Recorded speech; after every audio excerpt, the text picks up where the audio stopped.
Lystrup dusjkabler med Gatlock monteringssystem får du kun i din Coop-butikk. Hei sann, gratulerer med den nye Lystrup-dusjen. For øvrig monteres den med vårt nye og unike Gatlock-system. Dette er et system der de forskjellige profilene går i lås med hverandre i det vi fører de sammen. Utstyr som såpehuller og dusjstang blir også montert på tilsvarende enkle måter. Du begynner med å åpne pakke 1 av 4.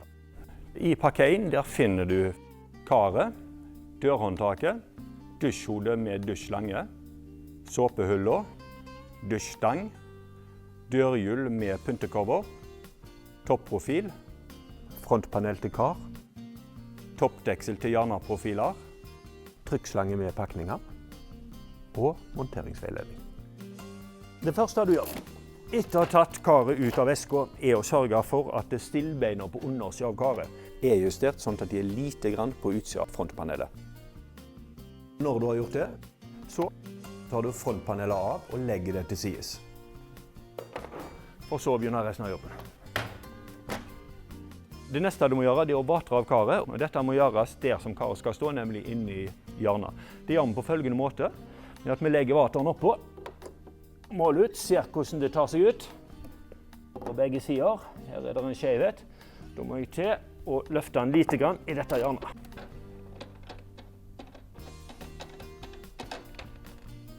Sett den her igjen. Sjekk opp. Det ser bra ut. Så løfter vi opp karet igjen, tar det gjerne ut fra hjørnet. Og denne gangen så strammer vi til alle låsemutterne som vi har på hvert enkelt bein. Så åpner vi pakke 4 av 4. Den inneholder bakveggen.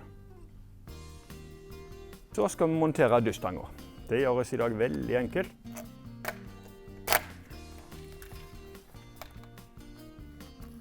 Vi kan nå bare skru den til for hånd. Og den sitter godt. Så tar vi bakveggen.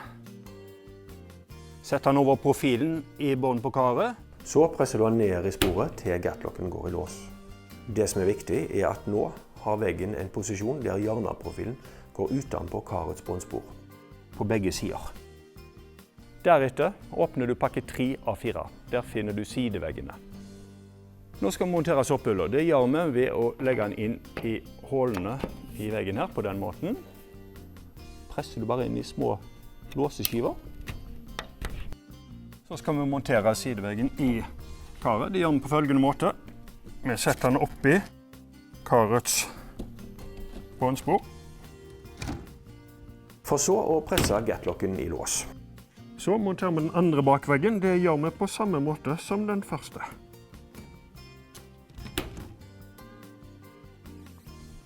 Og til slutt så åpner du pakke 2 av 4. I pakke 2 av 4 der finner du døra, du finner dørpakningene og du finner framveggene. Framveggen den monterer jeg ved å plassere glasset inn i vinkelen på midten på karet og hjørnet ned i sideprofilen. Så presser vi gatlocken i lås. Så monterer vi den andre veggen på samme måte. Gatlocken den går i lås igjen.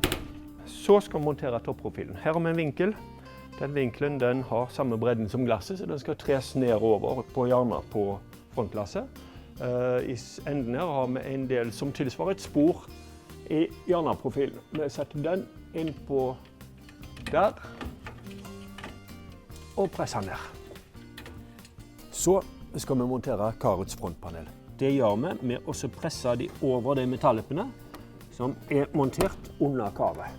Før du monterer dørhjulet fast i døra, så bruker du et skrujern på justeringsskruen som sitter i underkant.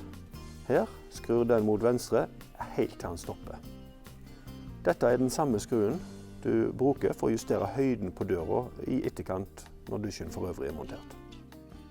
På innsiden av hjulet så er det plastdeksel. Det må man passe på å komme mellom metallet og glasset.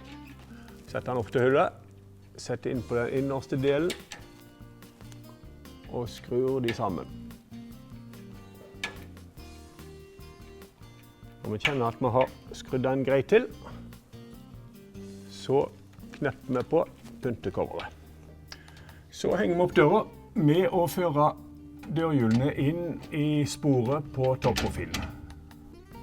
Hjulene i underkant er fjørbelastet, så det presser vi ned og skyver inn i tilsvarende spor i underkant av døra. Den første pakningen den skal på døras høyre side. Og det er viktig da at vi har den lange delen ut.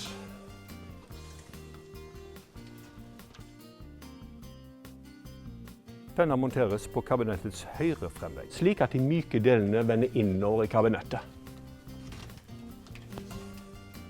Denne monterer vi på venstre side av døra.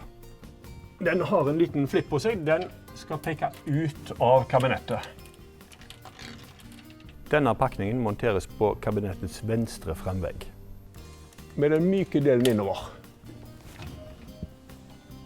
Når vi monterer dørhåndtaket, så passer vi på at det er en pakning på hver side av glasset. Vi setter dørhåndtaket gjennom hullene, setter pakningen på innsida. Så skrur vi på knotten på andre sida. Så skrur vi slangen på dusjhodet.